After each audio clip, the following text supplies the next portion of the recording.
Welcome, everyone, to episode 405 of the Thumbstick Athletes podcast. I'm your host, Dan. Will. Today's topic, we're going to be talking about our favorite boss fights from video games.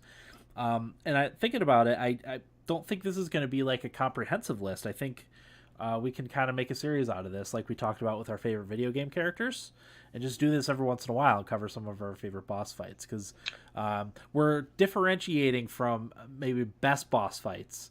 And even like for me, some of them ones were like it wasn't the coolest boss fight, but it was most meaningful. You know, it was very meaningful for me in whatever game I was playing. It's like, I really wanted to kick this boss's butt for whatever reason. So that's an important factor that some of these didn't necessarily have that were on the top best boss fights. Yeah, and some of the ones that I have on here were actually like pretty easy boss fights, but as you said, because of the moment Yeah, of the game, kind of ranks pretty highly for me. meaningful boss fights. Yeah, yeah, yeah. Yep. So yeah, that's important. Do you have anything you want to tease for later on in the episode, Will? I'll be talking about Mass Effect Andromeda. Mass Effect Andromeda. The climax of my time with that. I actually have a lot to say about that game, so I'm Okay. actually pretty excited to talk about it. Awesome. So we'll talk about that later. Those in the live stream won't get this, but those listening to the podcast, if you download it on wherever you listen to podcasts, the Game of Thrones recap for episode 2 will be tacked on to the end of the episode. We recorded it last night, actually. The video's on YouTube for those of you that want to check it out if you're in the live stream or listening later and just want to watch the video. So that's there for listening. Other than that, I don't really have anything I necessarily want to tease. So let's talk about our favorite boss battles. Real quick, Dan, Yeah. do more of your boss fights that you have listed trends towards newer games? Mm, I do have some newer ones on here, yeah, but two of them are older, one of them's middle, and two of them are newer. Okay, because I have two older and a bunch newer. Yeah, there's a lot more. I think recency bias plays a factor here. Oh my God, yeah. Because we kind of decided on this at the last minute. I was like, oh, I'll have all day to prepare, and I didn't, of course. So, in the hour between when I put my twins to bed and when we're recording this episode is when I did most of my work. I thought about it all day, but trying to rack your brain on some of the games you played way back in the day. Yeah. I'm sure as I said, that's why I think I want to make a series out of this and not just have it be a one-off top 5 like we used to do. Yeah. Just whenever we're want to have something like that, we just talk about our best boss fights. So Definitely. so go ahead, hit us with your number one. My first one that I have, and this is what made men or children into boys, and that is the Final Fantasy Tactics fight with Wigref, the one-on-one, Uh-huh. and to him turning into Velius. I think that most of us have done that boss fight where you get caught in Rio Vane's castle and Yeah. you don't leave. You're stuck and you're trapped there forever. I got trapped there. There was another place I got trapped in that game. That's why I wasn't able to beat it until like fairly recently in my gaming history. Yep.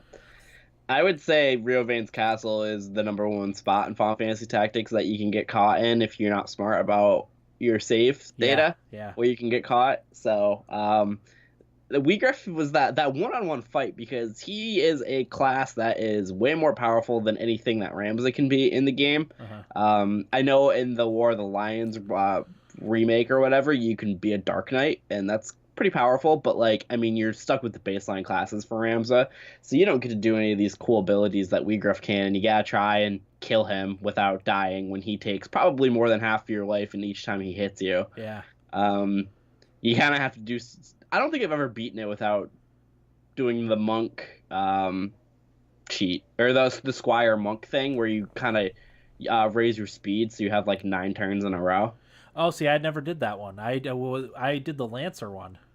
Oh, will you jump? Jump, yeah. If you do but again, you have to know it's coming. You have to prepare for it. So you make Rams a Lancer, and when Yeah. you do the jump, he won't move like when you're up in the air. Yeah. So I'm wondering if anybody has legitimately beat this fight without. unless you did a ton of grinding ahead of time, I wouldn't think so. No, it's way too hard. Yeah. Um, and then the stakes of it's pretty high too because Wigref, as a character, he wasn't a bad guy. He kind of aligned himself with not so good people, but he kind of had a good motives of why he was doing it.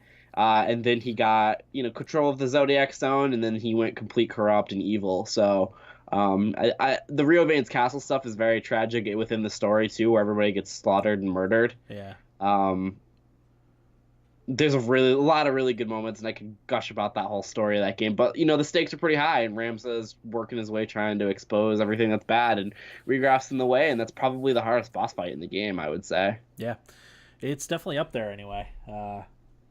I think I had a little trouble later on in the game too, but not nearly as much as that. Especially, like I said, if you're going in there unprepared for what's coming and are not smart about your saves. I got stuck there several times, and as I said, that's why I was never able to beat the game until I had it for 4 in February, and I made sure to know ahead of time that I needed to be prepared for that part. Because, if it's a couple years between when you play it, you don't necessarily remember all that. I probably would now, but, Yeah. It had been a long time since I last played it, so.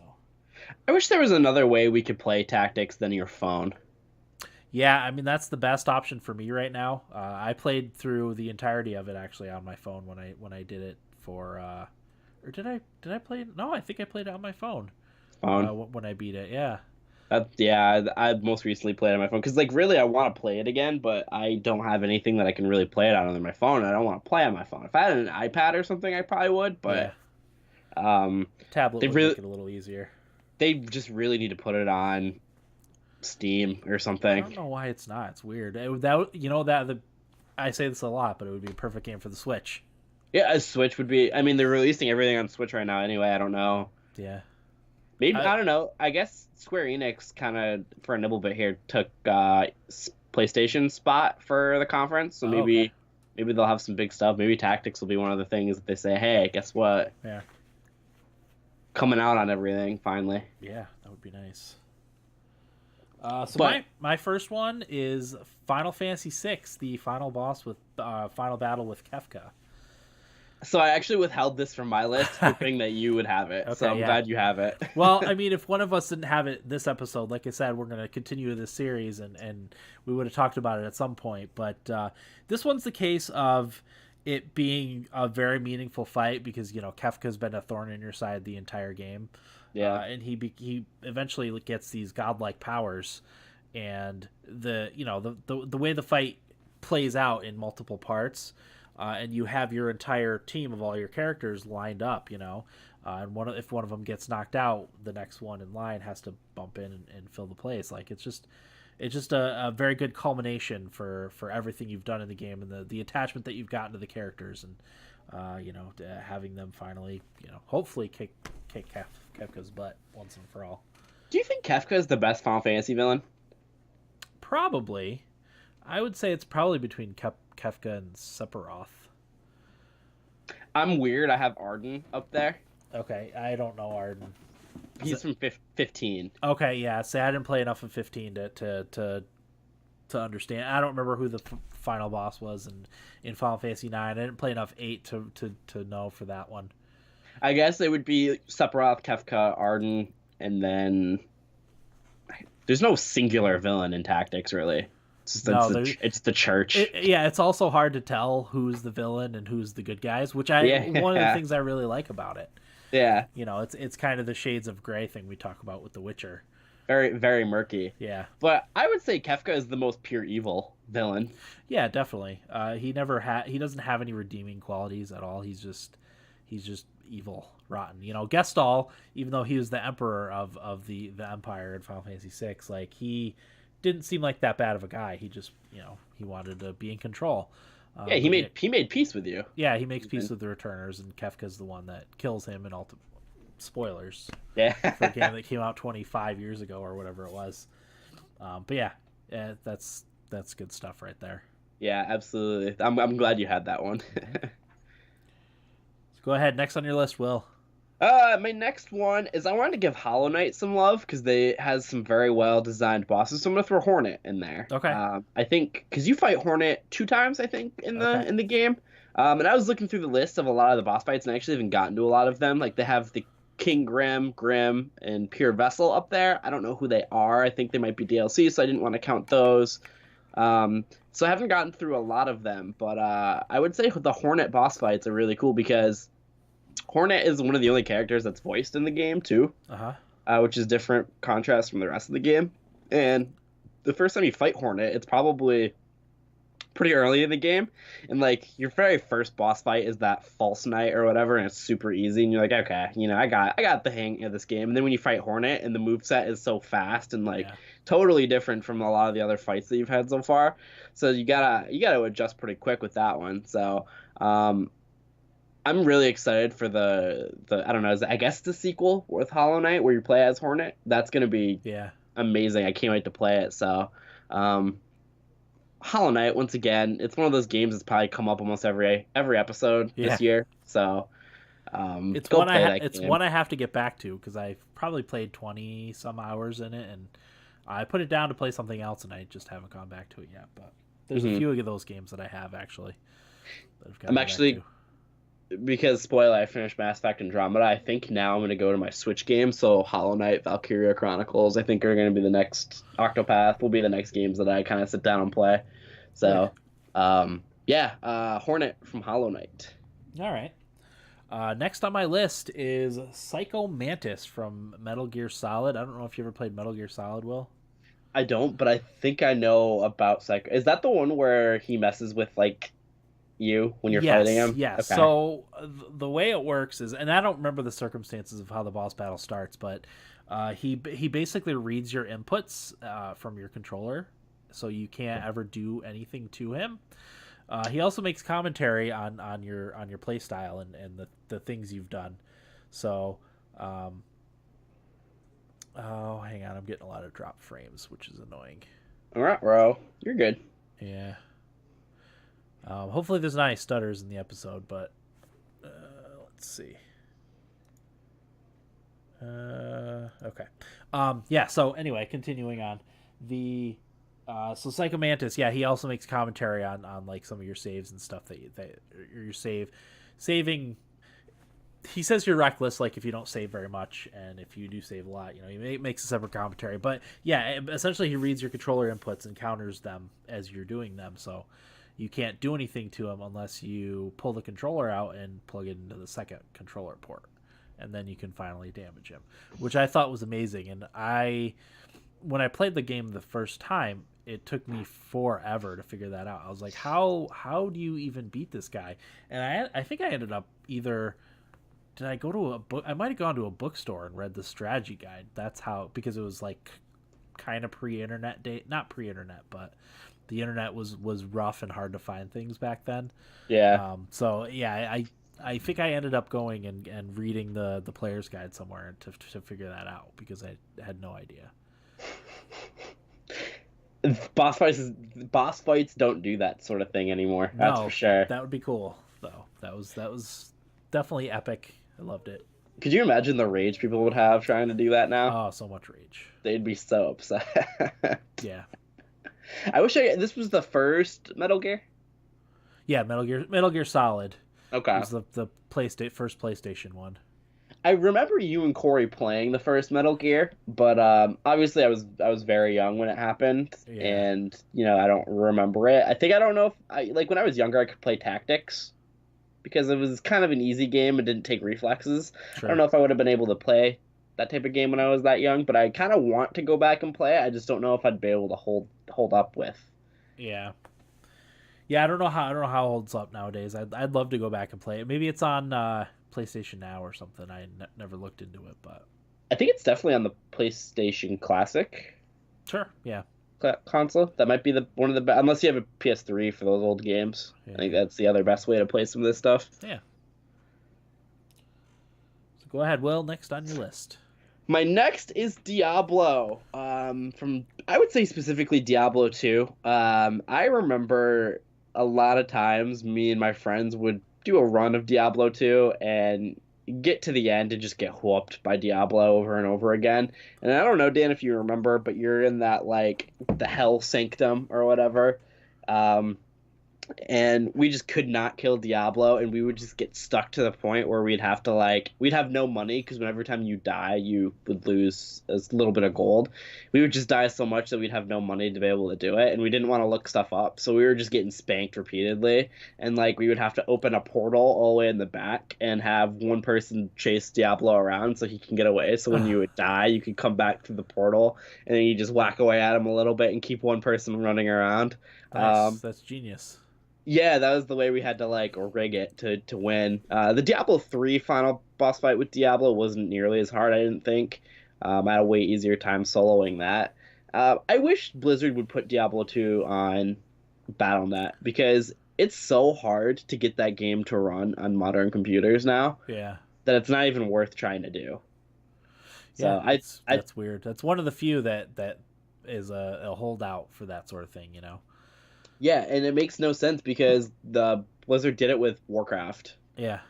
3, and they're remaking Warcraft 3 too. Yeah. So it's just I don't even care that I don't want them to remake Diablo 2. I really just want them to put the game on BattleNet and run on modern computers so I can experience it again, because it's weird that game's never in my top 10, but it's probably a top 15 game for me. Okay. So but yeah, that's Diablo from Diablo specifically 2. Nice. Okay.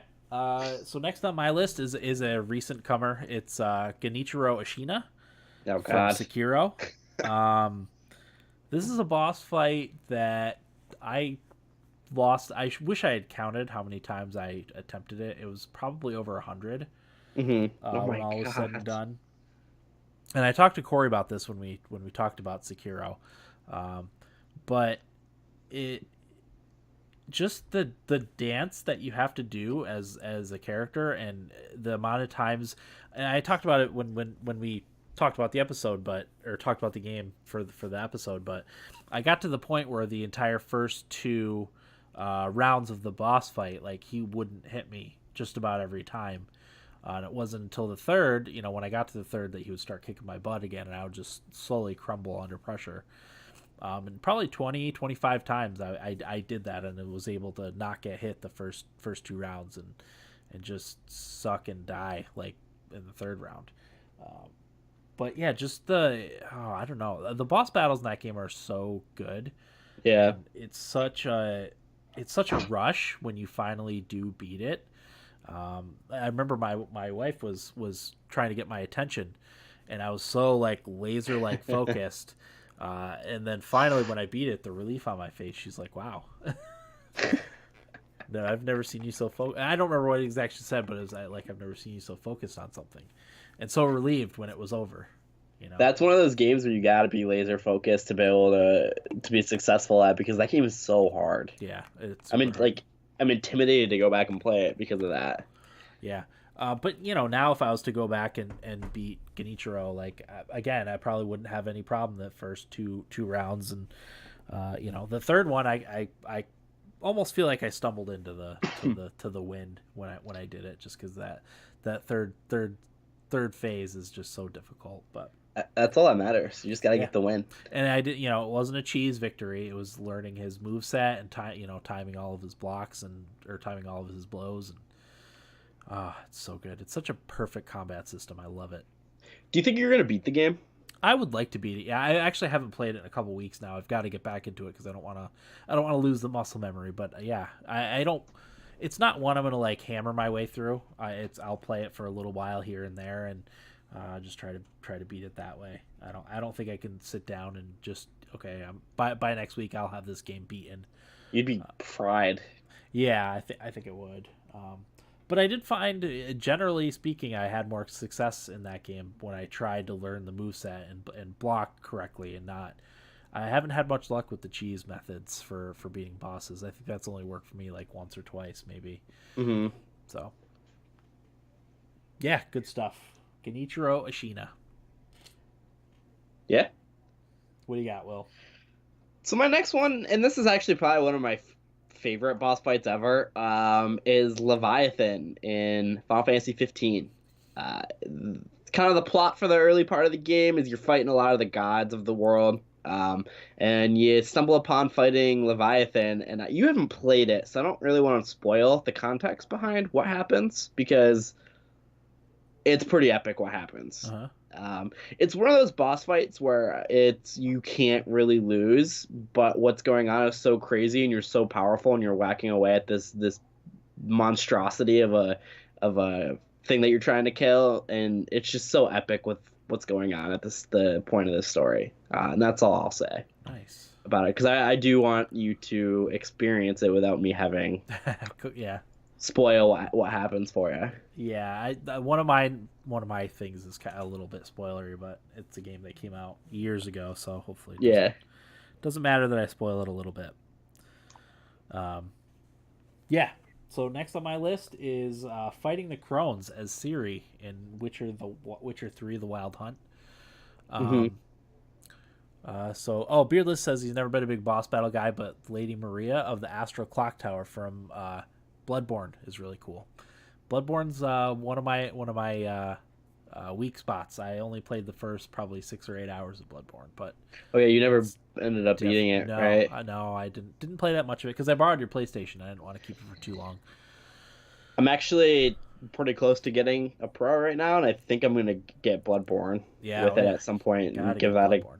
give that a go because Gotta I have a pretty big blank spot for PS4 exclusives right now that I want to get to. So Yeah, you and me both. so once I'm done, you can borrow it again if you need. Yeah, I might do that. So yeah, fighting the crones of Ciri. So the crones were, they, I don't remember how exactly this all happened, but they massively injured Ciri earlier in the game. They taunted Geralt for a good portion. So when you finally are able to go in and exact your revenge as Ciri, and Ciri is almost unstoppable in The Witcher 3. Like, she's unbelievably good at combat. It's crazy. So you feel so powerful, and you feel a big weight off your shoulders when you finally exact your revenge on the crones in The Witcher 3 Wild Hunt. Yeah. I wish I played Witcher 3 now. I play The Witcher 3. It's so good. I have it on my my backlog games that I need to get to. I just don't know when.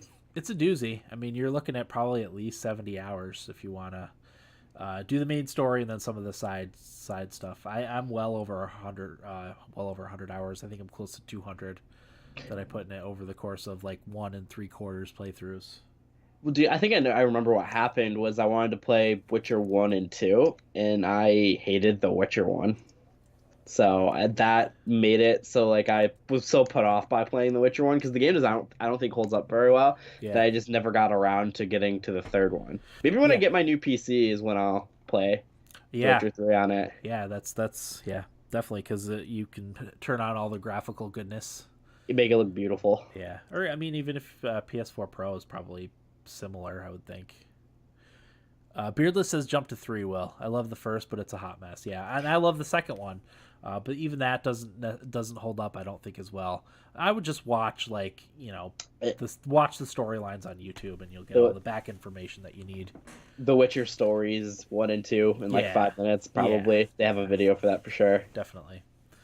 I think they even fill some of those parts in during The Witcher 3.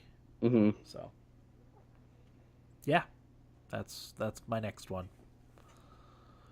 So, I got 2 more. I don't know how many more you have. Just one. Just one? Okay, so I'll do this one first. Divine Beast Va Meta from Breath of the Wild. This was by far my favorite Divine Beast battle, and that goes with I forget which Blight Ganon you fight in that one. That's not Thunderblight, is it? It might be Thunderblight. Thunderblight's a pain in the balls. Thunderblight is the one in the sky, I'm pretty sure. Yeah. Probably should have checked that, but doesn't matter. Doesn't matter. What I loved about that fight was the Divine Beast is a bird because it's around Rito Village. Really cool because you're flying in the air while doing it. And what I really love about Breath of the Wild is when you're shooting arrows in the air, everything slows down. Yeah. So, like, it's really epic to be flying around in the air like that and shooting arrows at the Divine Beast and trying to, like, take it down to board it and then fight the old Thunderblight Ganon. by far my favorite moment in Breath of the Wild. I thought that that fight was amazing, and it was easily the best out of all of the Divine Beasts. Yeah. Had a lot of fun with that. Breath of the Wild, just an incredible game. Yeah, absolutely. I didn't put anything Breath of the Wild on my list, but I had planned on talking about it at some point. Yeah, Because all those when you're assaulting the divine beast is really really cool, and then the final boss battle, which it's very spoilery, and I won't get into it now. But some of the epic things that you do in that, it's so good and so well done. yeah, and it's Windblight Ganon, by the way. Windblight, okay, yeah. Thunderblight is that's uh near Gerudo. I don't remember which divine beast that is. Max could That tell me if he was here. that is Divine Beast. Yeah, because I don't remember. I need to know now. There's okay, Von Waterblight, Thunderblight. It's Von Okay, Naboris, I think. Von Naboris, yeah. Yep. Okay. Va Ruda, Von Naboris, or Va Rudiana, and Va Meta. But Nice. continue. Yeah. So moving on, my last one that I have for this episode, like I said, we'll talk about more, I'm sure, because I had a lot that I was like, I should put that on the list, but I was like, no.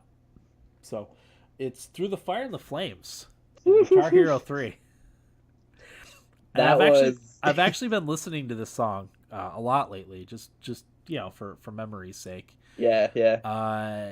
Talk about epic, and this was it came out a while ago, and it was kind of in the early days of YouTube, and I would go on YouTube and watch people that beat this on like expert level. Yep. Because I had a hard time. I was a decent Guitar Hero player in my Guitar Hero days, and I don't think I was able to ever beat it past beginner. I want to say, just because it was that difficult of a song and that fast of a song. It's crazy. There's videos where people 100% it on expert, Yeah. and I can't understand it. Yeah, I know you were able to beat it in like mid-level difficulty, weren't you? I think the best I was able to get was medium. I could never. I played on expert, Yeah. and I actually hold something against Guitar Hero because I spent more time playing that by a lot than actually learning guitar. Yeah. So Sure. I hold a little bit of spite in my heart for it. But there's a great great South Park episode about that you have to watch. yeah, I'm one of those people. Yep. But I was a expert guitar player usually, decent enough. I'd get like maybe 80% on a lot of the stuff.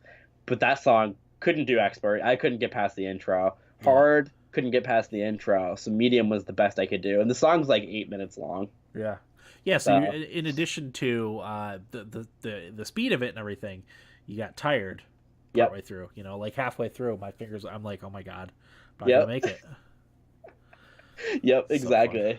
So yeah, I mean, I spent a lot of time playing that. I probably could have learned how to play guitar in that time that I spent. Not well, but well enough to like make some recognizable songs, Yep. Play Smoke on Water or whatever. Yeah, some easy stuff. Yeah. So that's all I've got, Will. What's your last one? My last one is killing the Reaper in Mass Effect 3 and Priority Rannoch. I believe this was the Quarian homeworld. I might be wrong with my timing for how this happens in the story, but that's a poignant moment because you kill that Reaper, and I think right around that time was when Legion sacrifices himself for the Quarians. And the betterment of the Geth. So there was a lot going on in that moment. One, that boss fight was awesome because you're running from the Reapers the whole time, and then out of nowhere, like you're like, all right, well, we got to kill this one. You don't really kill any other Reapers like in an actual boss fight that way. And you're just calling orbital strikes down and trying to aim it to kill the Reaper. It was just a really epic moment because you're fighting these things that you've been running from the whole game, and you're at the point where like, all right, gotta do it. So. Loved that boss fight. There was a lot surrounding the story at that point too, and that's one of the more fonder moments that I have from Mass Effect 3. I'm definitely going to go back and play the trilogy at some point soon because playing Andromeda just made me want to go play the original trilogy again. Nice. Yeah, I don't blame you. That's all great stuff there. Yeah, definitely. Yeah, I mean, I played through it. I think it was early last year. I played Mass Effect 2, and then I think I got like halfway through Mass Effect 3. I didn't end up finishing it because something came out that we were playing. So it's on Origin, yeah, all three of them. Yeah. Okay. Yeah, because I think only one is on Steam. I don't even think two is on Steam, because that's when it kind of. No, maybe two. I might have two on Steam. So do you know what I think happened? I think you Mass Effect 1 and 2 launched on Steam. So when you bought it, they're both there. Weird. Okay. I remember very vividly looking on Steam for Mass Effect 1 and 2 and them not being there. Yeah, no, they're there. I knew one was there. I wasn't sure if two, but I ended up just playing them on Origin because I know Mass Effect 1 specifically, like just for whatever reason, plays better and looks better on Origin than it does on Steam. So my question is, should I just play them on Origin 2? Because your choices from 1 and 2 probably don't carry over from Steam to Origin, right? Yeah, I don't know. I There is a way to do that, but I don't know it because I looked all that information up when I was playing it. But yeah, there is a way to do it. I'm not familiar. Don't remember how. Yeah, so I'll probably just play it on Origin. I might as well. Yeah. But yeah, that's my last one. All right. So we'll get into Nibblebits. Like I said, I kind of want to make a series out of that. There's certainly a lot more boss battles that we enjoyed that we'll cover over the time. Yeah, Beardless says you should grab it on Origin so you can buy the DLC. Good point. I missed the Citadel DLC, which is funny because Tito mentioned how it's crazy how none of us played the Citadel DLC. Yeah, Tito sent me a copy of it actually, and I'm definitely gonna play it because that's great stuff right there. Yeah, Tito, at some point this year I will be playing all of the Mass Effect trilogy again, and I will play a Citadel DLC. And Beardless, you are right. I don't see any of the Mass Effect 2 DLC on here. So, and there was like 4 pieces if I remember correctly. Yeah, I don't remember. I want to say I only ever ended up playing the first Mass Effect's DLC. Wait, Digital Deluxe. What's in it?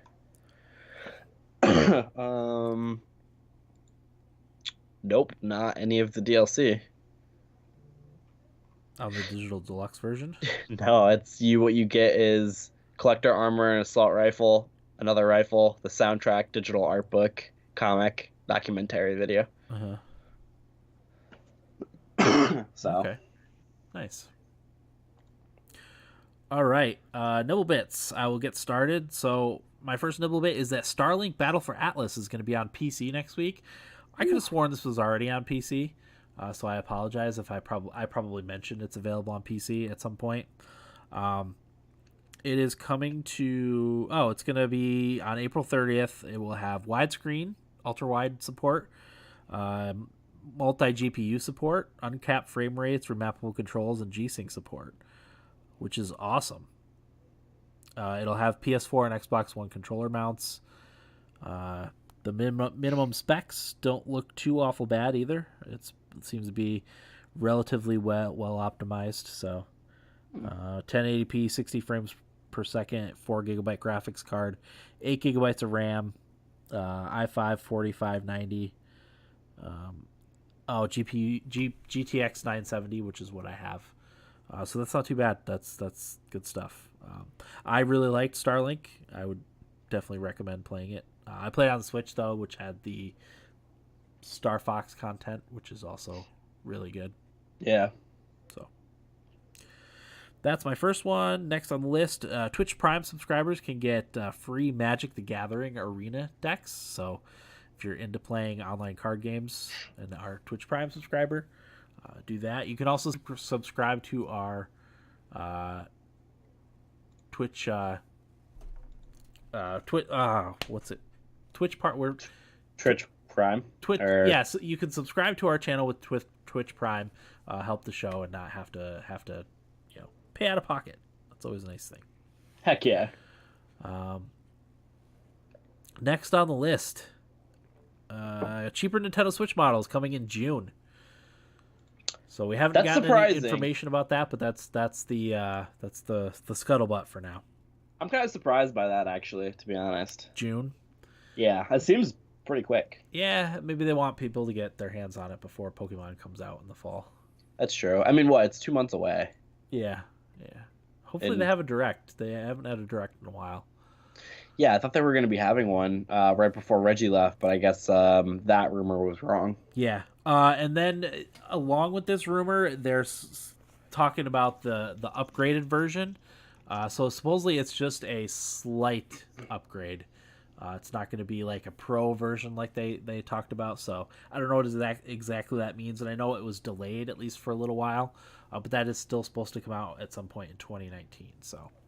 So I actually this was on Reddit, mind you, but Uh-huh. they know PDs, at least it seemed like the people who were commenting knew more about software developing than me. But they were talking about how it sounds like the issue that they were having with the massive increase was running the operating software.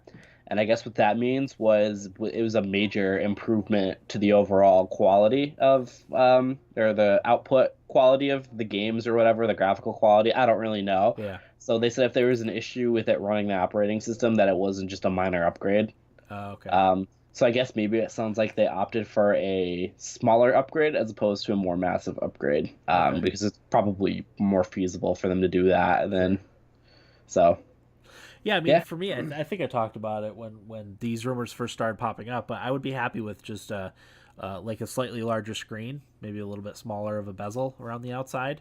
yeah. That would be good for me. I mean, I don't know what else they would put in it, but slight power upgrade is always a good thing too. Beardless says, "Yeah, bring me the Switch Mini. I want to enjoy both Pokemon and savings."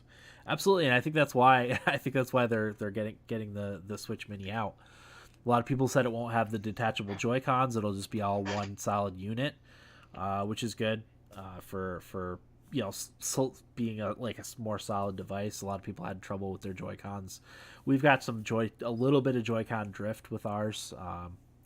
They still work pretty well, but I've got to blow them out with canned air. That's part of the problem.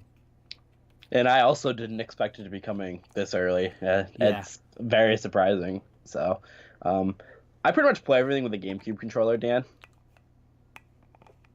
Oh, do you? If that, oh yeah, if Okay. that helps you out at all. The only game I can't do that with is Hollow Knight because the controls don't line up well. Okay. But everything else I just play on a GameCube controller. Yeah. I would, but my GameCube controller is wired, and when I'm playing, I Mm. for the most part play in handheld. That's how I play 90% of the time. But then, because I have little ones running around, cords don't work out very well. So, The Switch Pro controller is probably a good value. yeah, I do want to get one of those at some point. It's on sale on Amazon right now. San Saan says I'll probably Seon. get the lower cost Switch for one of my relatives. Absolutely, yeah. Everyone's gonna be lining up to play Pokemon. I'm actually surprised they didn't do like a bundle. I mean, they'll do a bundle, but like launch the new Switch Mini with in line with Pokemon.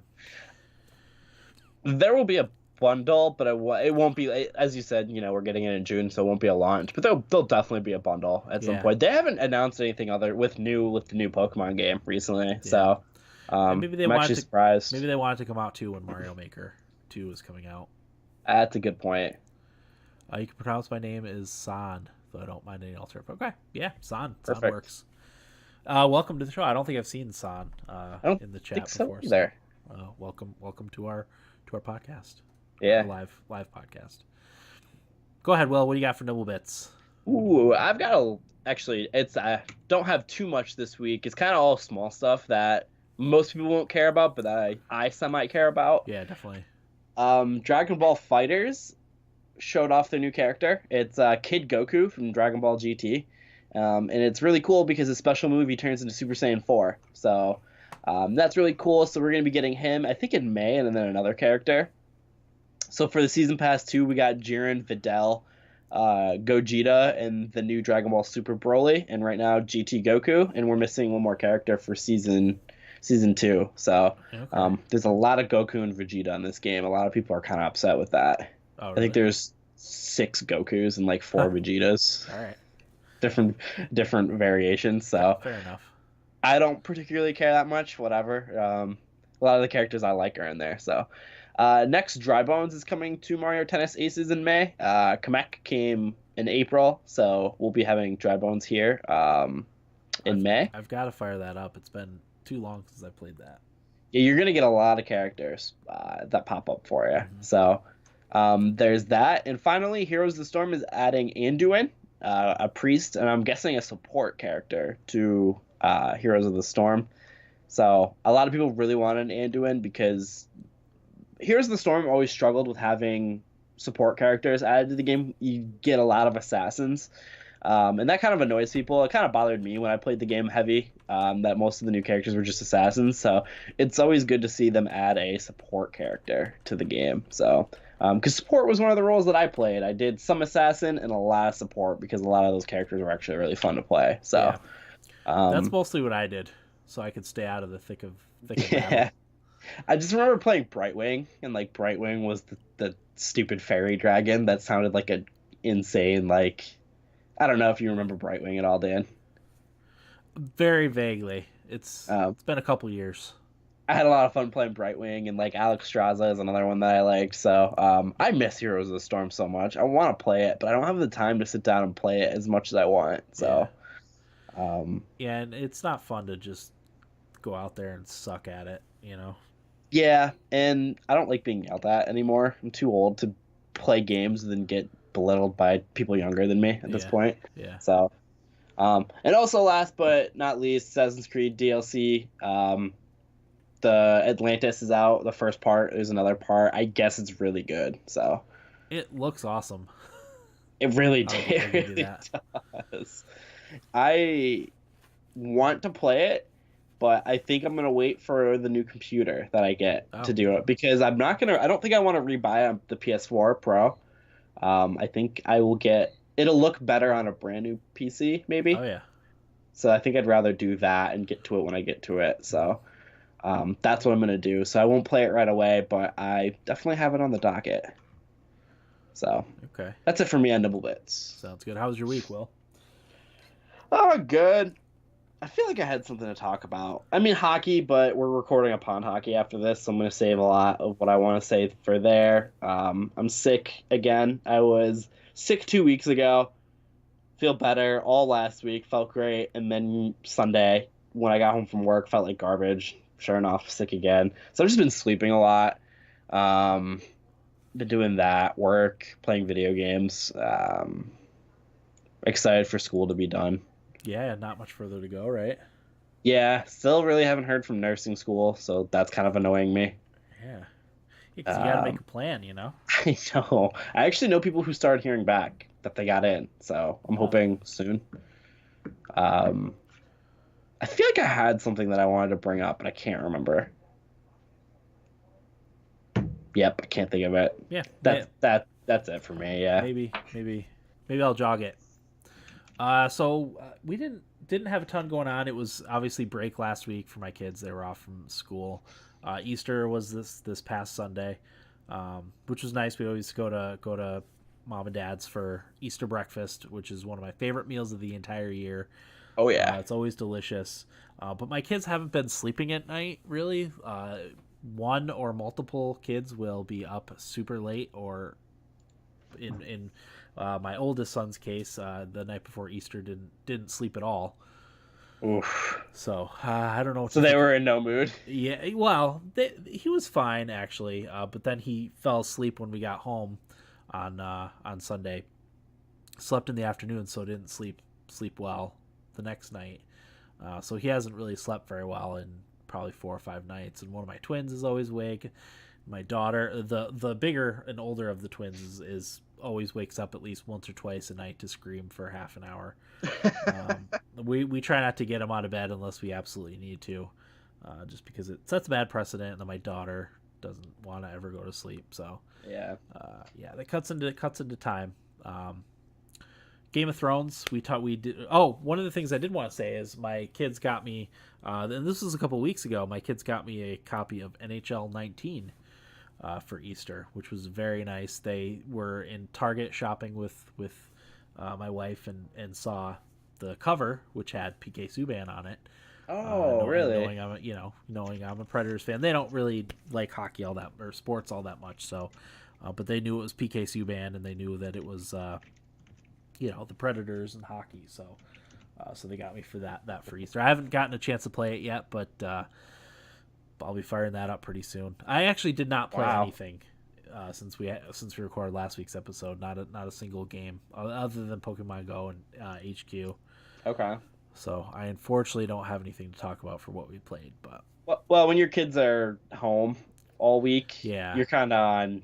Not that you're not on dad duty when they go to school, but you have more time to yourself. Yeah, I have a few minutes So here and there to where I can sneak in game time, but really, like last week, all I did was make food and clean the entire week. So that was it.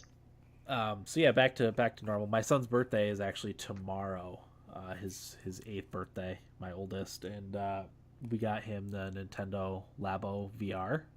wow, really, Yep, that's awesome. yep. So You I'm very excited about that. I'm excited to try Breath of the Wild in that, and Mario Odyssey in that. So you have to have him come on and record a segment for us about it because I'm very curious how it works. that's actually a really good idea. Um, that's maybe that'll be a topic for next week's episode. Yeah, have Max spearhead the Labo Yeah, talk. yeah. So I don't think I have anything else going on. Like you said, we're gonna be. I could talk about hockey, but we're recording a pond hockey right after we finish this. So Yeah, I want to keep my anger fresh. yeah, we'll save the hockey talk. So, Will, let's get into what you played. Although, Dan, it's worth mentioning Carolina, Washington tied at 3. Oh, I was just checking the score just now. That's crazy. What? Okay. I want to talk about some Mass Effect Andromeda. Yeah, let's do it. For starters, I want to get the one thing out of the way that I didn't like about the game, Mm-hmm. and that is doing the vaults on the different planets. Okay. The Remnant vaults. Yeah. And I don't know if it's because I was sick, but I was doing the Kadara was the last one that I was doing the vault on. Uh-huh. And we had to purify the planet. And like I said, I don't know if it was because I was sick and grumpy and just wanted to like get that part of the game done. But like I was so put off trying to do that vault and trying to figure. It's dark. I'm getting attacked by robots everywhere. Can't see where I'm going. I have to connect these consoles, and I don't know what I'm doing. That was frustrating. But that was the only part that I didn't like. The thing that I think the game does incredibly well is the squad mate stuff. Yeah. I thought the squad interactions were on par with the original Mass Effect trilogy. I thought they did a really good job with that. Like towards the end of the game, when you have those little moments with each character, I thought was awesome because Yeah. you know you're getting to the end of the game. So Yeah. like you go to Kadara with Vetra and you climb up a mountain and you race each other and then you talk about like how much the initiative like has become like how much better your team has made it. Like stuff like that is awesome and I really love that. The loyalty missions were all amazing. Most notably, I loved Liam's mission. Mm-hmm. And I don't know if you're gonna remember it, but he gets an Angaran person to like help with Ket info or something like that, and what happens is that Angara gets captured by a rogue faction, Uh-huh. and you have to go into the ship. And Liam doesn't tell you that he's doing this, and then he springs on the mission that he got somebody captured, and he wants to save a life. So you're already kind of mad at him. And then what happens is everything goes haywire, the landing and everything, and that guy in the console keeps popping up. So you just disconnect him because you're mad and you're fighting, and it keeps popping up on the screen, and Liam disconnects it, and you're still fighting. He pops up again, you disconnect it again, Uh-huh. and the guy comes on screaming, "I won't be ignored." Like I thought that was just so funny. Yeah, I do remember that now that you're talking about it. I didn't remember it before, but I do remember that. And my favorite squad mates, I will say, were Drac, Vetra, and Jaal. So I brought them on almost every mission, and then probably Cora was 4, and then Liam and PB were the bottom for me. But PB's loyalty mission was really funny because I brought Drac with me, and she just brings you guys in that shuttle pod, Uh-huh. and then closes it and sends you off. So you're trying to sit down and have the thing come over you to like or get you like locked in, but the thing doesn't go over Drac. Uh-huh. So while you're fighting with PB about what she did, you just hear the thing going like burr and hitting Drac in the back of the head repeatedly. It was just little moments like that were really funny. I thought the game was actually pretty funny. Yeah. And I also think that the final mission was awesome. Yeah. Because you're on this amazing planet, driving around on it, and chasing the Archon. And I think it was just so cool how everybody was helping you, that you've helped during the game. Uh-huh. Like you had all of the like the Angarans come and help you, the Solarians, so on and so forth. And that was a really cool moment. And like I really liked doing the Arc stuff where you found the other Pathfinders too. Yeah. one of the hardest decisions I had in the game was when you found the Solarian Ark when it was tethered to the Ket ship, and you had to either save the Krogan scouts or save the Solarian Pathfinder. I Oh, don't. that's right. I Do you, do. Yeah, I remember that. do you remember what you picked? I don't. I don't remember what I picked now. It's too long So ago. I thought the Solarian Pathfinder was more important, so I went and saved that. But was with me. He was so mad at me, I and I bet. was like, "Dude, come on! Like I helped you guys throughout the entire game. Like I'm saving a Pathfinder." Yeah. Um, but there was a lot of moments like that that I honestly think the game got hated on unnecessarily, and I Yeah. think it because it has the Mass Effect name on it. Yeah. And as I keep saying, it's not the best Mass Effect game, but I think it's a really good science fiction game. Yeah. And I think the game was way better than it got credit for, and it sucked because who knows when we see another Mass Effect. Yeah. Because that one didn't sell as well as they thought it would, and wasn't received all that well. So Well, and you know EA is gonna try and make Anthem work, so like they're gonna be worrying about that. They're worrying about the next Dragon Age game, so I mean, who knows when we get Mass Effect again? yeah, because that's in development right now, right? Yeah, they Dragon just Age. restart. Yeah, they just restarted it again. Oh, from the So beginning. yeah, they had a Oh, they game. restarted. Yeah, that's right. Yeah. They restarted working on it. So between that and Anthem, I feel like that's going to be what the studio focuses on. It sucks because I want to see more. I feel like I compare it to Mass Effect 1. I think it's a solid base for the game, but I think the next one's going to be so much better. Yeah. Um, there are a lot of technical issues with the game. I will say that. I would go like I'd be on the ship and I'd press Y to like open up a door and it just wouldn't open. You'd press it again, wouldn't open, and then eventually it opens, or press Y to talk to somebody and it won't like start up. And Uh, that's definitely the Frostbite engine. I can see why they were frustrated using the Frostbite engine trying yeah. to make the game because it does not do a good job for RPGs. So, um, I like I said, I look back fondly on the game. I think it took me 42 hours to beat it. I want to say. Okay. So I put a good time in. I maybe 65% completion. I could have done more, but it got to the point where I was like, all right, I can sit here and play this game for 80 hours, or I can move on to my next backlog game.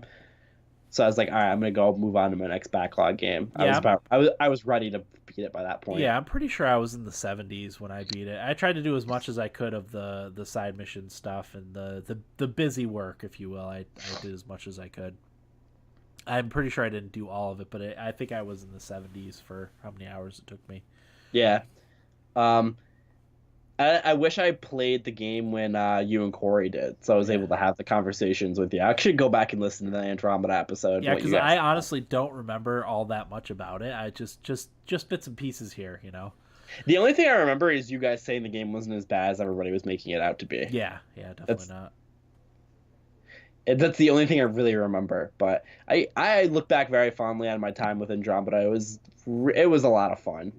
I didn't think the story was that bad either. It was a little more simple than other Mass Effect games, but that's all right. Like it was the Yeah, first game they're setting up a new trilogy, supposed to.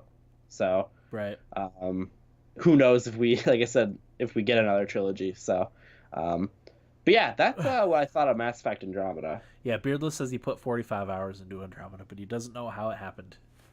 I like to watch story explanation videos after I beat it just to make sure I didn't miss anything. Because like towards the end there, like when you find the remnant city and you're just like, okay, they made the Angara and stuff like that. You're like, okay, I need to make sure I didn't miss anything important there. So I did that, and it was only like a 10-minute video. It wasn't as in depth as I thought. So, Yeah, um, I definitely give Mass Effect Andromeda a thumbs up. It was a fun game. yeah. Hang on, I'm just answering a question in chat. Yeah, I should say I played Joker too in Smash Brothers. Oh Um, yeah, I also heard Jason Schreier said that Persona 5 is not being made for the Switch. yeah. I keep. I mean, I've heard both things. I've heard Persona 5 yes to the Switch, Persona 5 no to the Switch. But yeah, it doesn't seem like there's any credible or yeah, credible rumors about it anymore. So Yeah, it just seems like the only credible one said it's not coming. So I think when I get a PlayStation 5, that's gonna or 4, that's gonna be the game that I get for it instead of waiting for Switch, because who knows if that actually happens. So Yeah, that's. I wish that would at least come out on PC so I could play it. That's one I really want to try. I know I would love it. yeah, I mean, playing Joker in Smash, I'm like, man, Joker is awesome. He plays for people who have played Smash a little bit like Bayonetta and Sheik. Okay.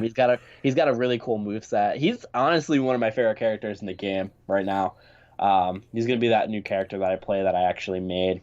Cloud was that in the last one.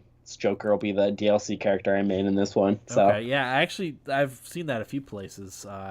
People that were struggling trying to find a main ended up using Joker when he came out. So. he's really cool, and he has this little meter. I have no context for what this is because it's all like fan service stuff from the Persona games. But he gets this thing called his Persona out once his meter's full, and he becomes an absolute monster. Nice. Just kills things so easy. So, other than that, like a lot of fun playing Joker right now. So, Cool. um, that's the two things that I've been playing. I think as I said, I'm gonna sit down and play either Octopath Valkyria Chronicles or Hollow Knight. And I think I might be getting a PS4 Pro this after this paycheck. Nice. So I'm probably gonna get Days Gone with it and Oh, God yeah. of War and Horizon to start. Uh-huh. It'll probably be what I get. So I'll probably be jumping to Days Gone. Depends on Days Gone's reviews. Is that coming out this week?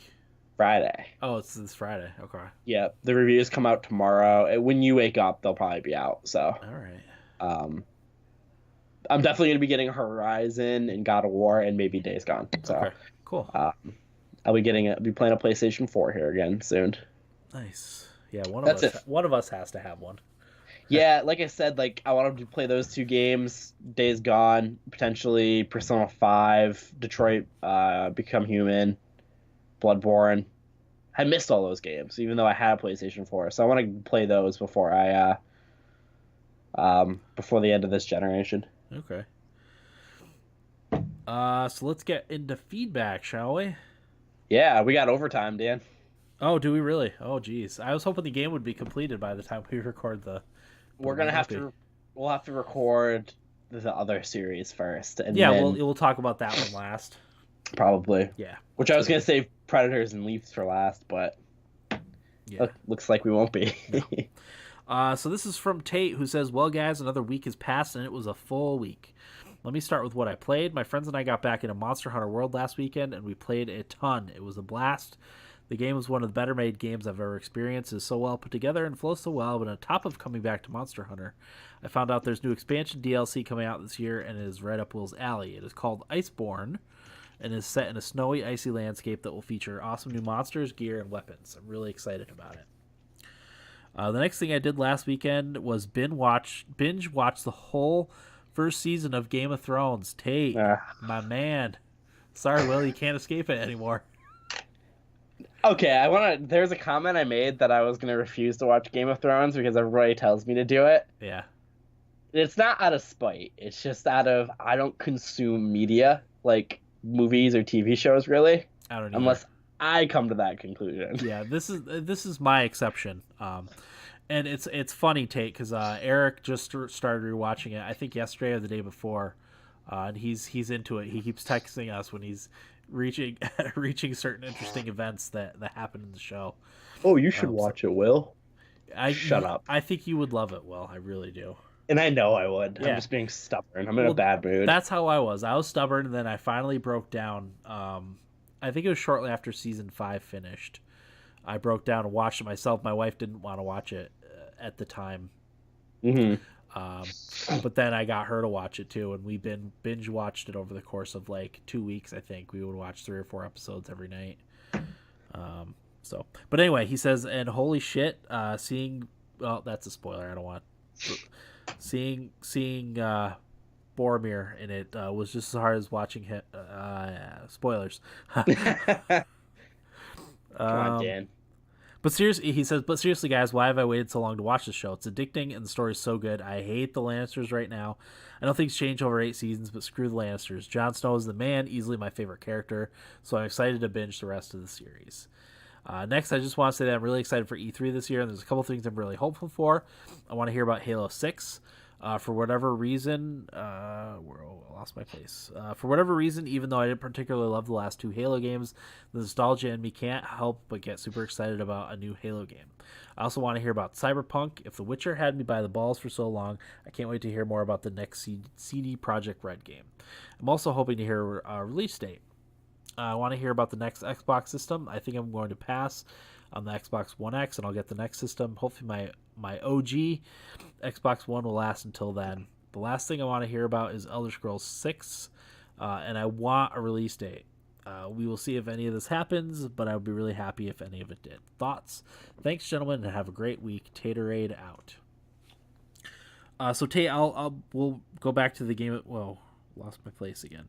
I'll go back to the Game of Thrones thing real quick, and yeah, it's a quite the amazing show. I've watched the whole series probably 7 times at this point, front to back. We always watch the new episode 2 or 3 times before we record our after the episode recaps, and then we'll watch it once or twice more again before the next episode, the new episode comes on. But really, like it as good as it is the first time you watch it, it's better the second time because you pick up on a lot of subtleties and foreshadowing that you missed the first time around, because there's a lot to take in the first time around. I also found having a spoiler-free map was very useful for me too, for traveling and seeing like where places were located in the show world. It helped me a lot with understanding character motivations and stuff like that. So next up, E3. Excited for E3 this year. Go ahead. He suggested a game. What was it again? I missed it when you were going through originally. He mentioned it early. Ice something? Monster Hunter World. Iceborne. Iceborne. Gotcha. Okay. Yeah. That's one game I didn't give enough time to that I would, again, like to revisit. So. Same here. I never played it as much as I probably should have.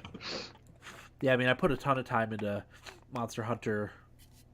Was it Monster Hunter 4 Ultimate on the 3DS? Monster Hunter 4. I think it was Monster Hunter 4 on 3DS, and it was awesome. And I played Monster Hunter World for probably 20 or 25 hours, which is not nearly enough, but it was really good. E3. Anything you're hopeful for?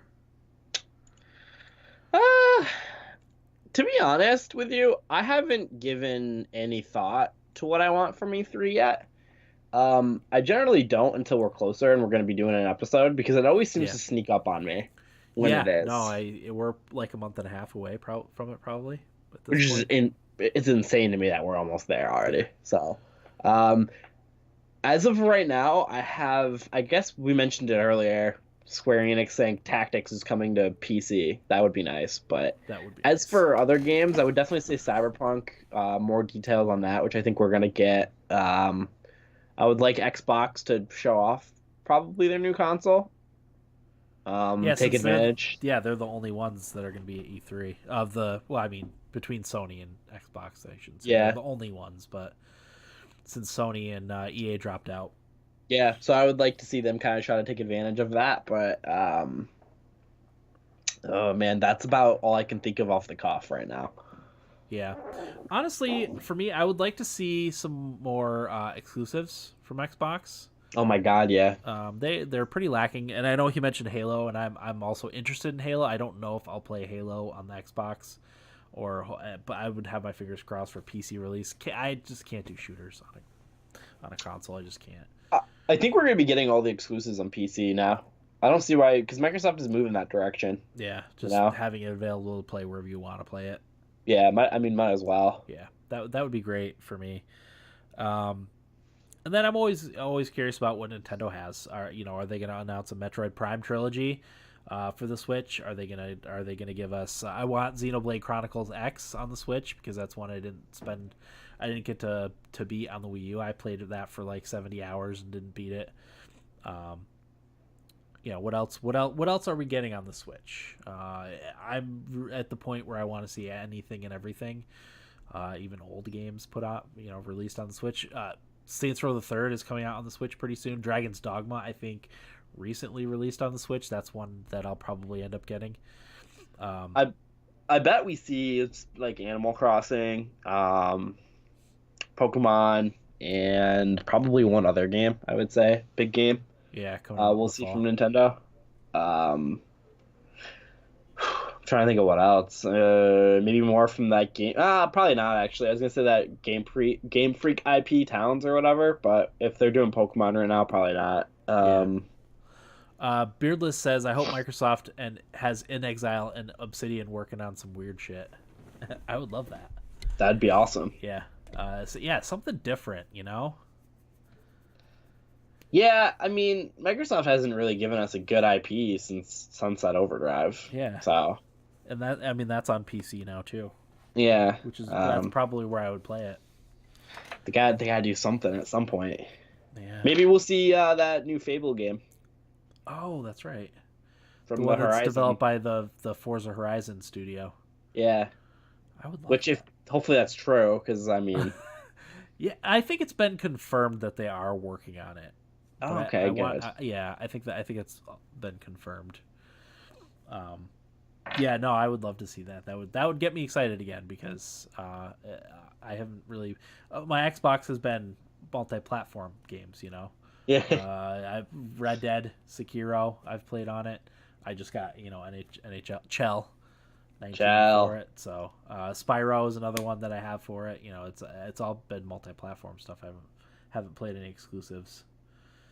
Oh, other than like an hour of the Crackdown 3, which I didn't love. Woo! Crackdown. Yeah. So, um, yeah, I think that's everything. Yeah, Plus, you always want to have the bombshell announcements, the stuff that blows you away, that comes out of nowhere. yeah, like the Final Fantasy VII remake.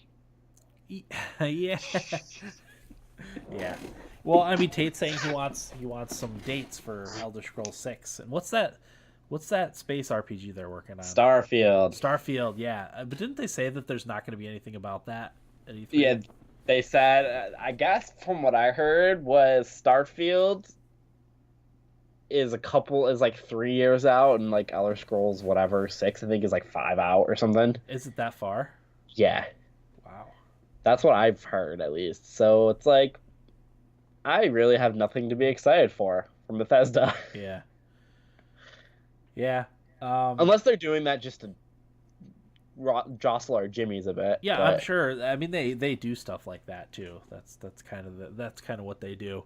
Um, yeah, no, I hope you're right. I hope it's not that far out.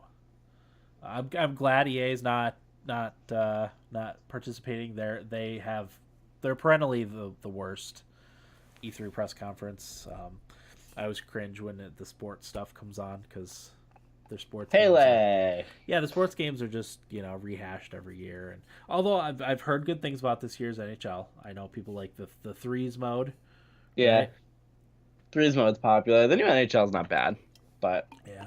So yeah, I'm gonna play that. But I think that's everything, right? so just Just Tate for our game giveaway. You win. Winner, winner, chicken dinner. And I know I'm behind on this. I will get caught up. But All right. if you've been listening to the show for a while, you already know that. Ready, Daniel? Not quite. Calling up the game giveaway list with previous winners. All right. Okay. Tate, go ahead. 18. 18. 18 is Freedom Planet. Don't know what that is. Sick. 114. 114 is The Bridge. 14. 14. 14's gone. Reroll. 116. 116 is gone. Wow. Yeah. 47. 47. Oklos. Oh, close. 147. 147. Eats Munchies. And then one more game. I feel like I said 43 already. 43 is Total War Warhammer. That's a cool one. Hey. So, Tate, your choices for the game giveaway are Freedom Planet. 114 is The Bridge. 47 is Oklos. 147 is Eats Munchies. And 43 is Total War Warhammer. So let us know what you want, and we will send that your way. I do have a couple games I've got to send out. I've got games to send to Jake, and Tate from last week and Tate from this week. So hopefully I remember to do that tomorrow. But again, I always say that, and then I'll catch up in a couple weeks and send everybody's games out one night when I can't fall asleep or whatever. That's usually how it goes. So Yeah. Yeah, that's everything. We've got a couple ideas knocking around for an episode next week. Once again, I hate letting people know the day of the episode that we're doing the episode, but as you know, we will record next Wednesday night at 9 p.m. on twitch.tv/thumbstickathletes. But if we don't, we'll let you know ahead of time that we'll be recording another night. Wednesdays work for me. They work for Will. I think they seem to work for everyone else that might be on the show too. So, we might possibly have an episode on Nintendo Labo VR. I think we talked about that earlier in the episode. So I would actually like to do that because Different. I'm very excited to try it. Yeah, it's something different too. So that's everything, right? Yeah, that's all I got. All right, that'll do it for episode 405 of the Thumbstick Athletes podcast. I'm your host, Dan. Well, Thanks for listening, and get out of my basement.